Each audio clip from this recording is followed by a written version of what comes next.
पढ़ा था first person के बारे में कि वो सब्जेक्ट में चेंज होता है, सेकंड पर्सन ऑब्जेक्ट में चेंज होता है। आज हम पढ़ेंगे थर्ड पर्सन के बारे में। ये जो he, she, they, him, her, them, ये जो हैं ये चेंज नहीं होते। इनका टेंस जो है वो टेंस नहीं, मतलब ये एज अ पर्सन चेंज नहीं होते। ठीक है, जैसे एग्जाम्पल है he said they are playing. ठीक है, तो he said that, they third person है तो दे चेंज नहीं होगा। ठीक है, सेड है तो उस हिसाब से टेंस चेंज हो जाएगा। ठीक है, अब जो है सबसे पहले रूल आता है कि जब भी रिपोर्टिंग वर्ब प्रेजेंट में हो या फ्यूचर में हो, यानी कि सेज है, सेज है, विल से है, हैज सेड है, इज सेइंग है। कहने का मतलब ये है कि जब रिपोर्टिंग वर्ब कभी भी प्रेजेंट टेंस या फ्यूचर टेंस में है तो वो जो टेंस होता है, रिपोर्टेड स्पीच में जो टेंस होता है वो कभी भी चेंज नहीं होता है, वो प्रेजेंट में ही रहता है। मतलब जिस फॉर्म में उस सेंटेंस को लिखा हुआ है उसी फॉर्म में वो रहता है, उसका टेंस चेंज नहीं होता है।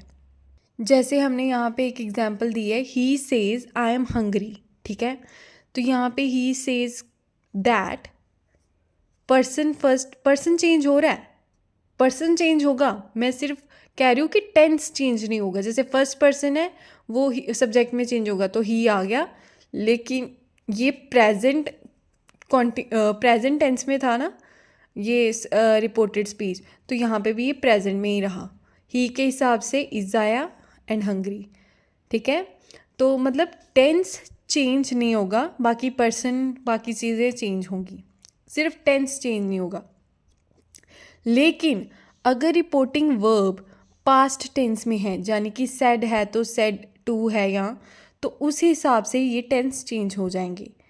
अगर डायरेक्ट स्पीच में सिंपल प्रेजेंट में है सेंटेंस टेंस का इस्तेमाल तो वो सिंपल पास्ट में हो जाएगा।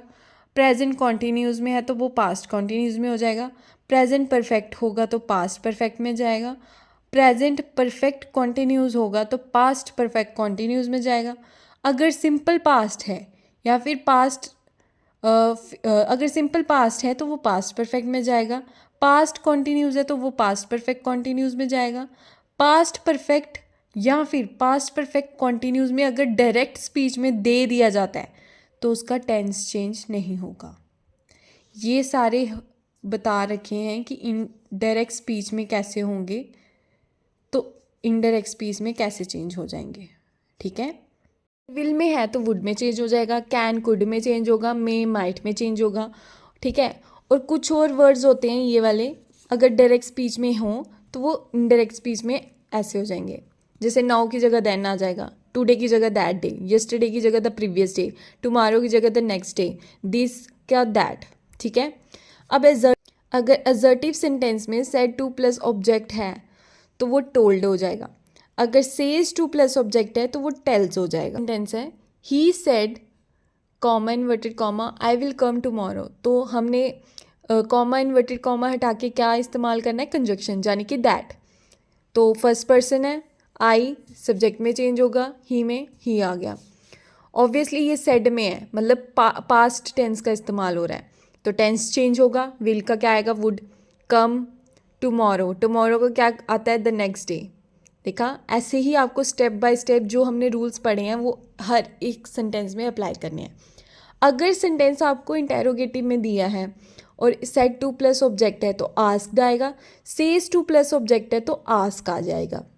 अगर रिपोर्टेड स्पीच में जो क्वेश्चन है, ठीक है, क्वेश्चन अगर हेल्पिंग वर्ब से शुरू हो रहा है, ठीक है, यानी कि जैसे आर से शुरू हो रहा है, वॉज से शुरू हो रहा है, is, am, were, had, has, have, do, does, did, इन सब से शुरू हो रहा है, तो वहाँ पे जो कंजक्शन आएगा ना वो दैट नहीं आएगा, उसकी जगह इफ़ आएगा या तो वेदर आएगा। अब वो ज़्यादातर क्या होता है, इफ़ ही यूज़ होता है तो आप इफ़ ही रखना। अब एग्जाम्पल में जैसे दिए he said to me are you ready. Said है मतलब पास्ट टेंस है, मतलब टेंस चेंज होगा। क्वेश्चन मार्क वाला है तो मतलब आस्क्ड आएगा, तो यहाँ पे क्या है, ही आस्क्ड मी। अब कंजक्शन क्या आएगा, यहाँ पे हेल्पिंग वर्ब से शुरू है तो इफ़ आएगा। इफ़ यू क्या है, अब क्वेश्चन में अगर दिया हो डायरेक्ट स्पीच में तो आंसर जो होता है वो क्वेश्चन में नहीं रहता है, ठीक है, वो एजर्टिव में हो जाता है। तो यू सेकंड पर्सन है, सेकंड पर्सन ऑब्जेक्ट में चेंज होगा, मी है तो मी का आया आई, आर है तो वॉज, आई के साथ वॉज लगता है, और रेडी और फुल स्टॉप, बस।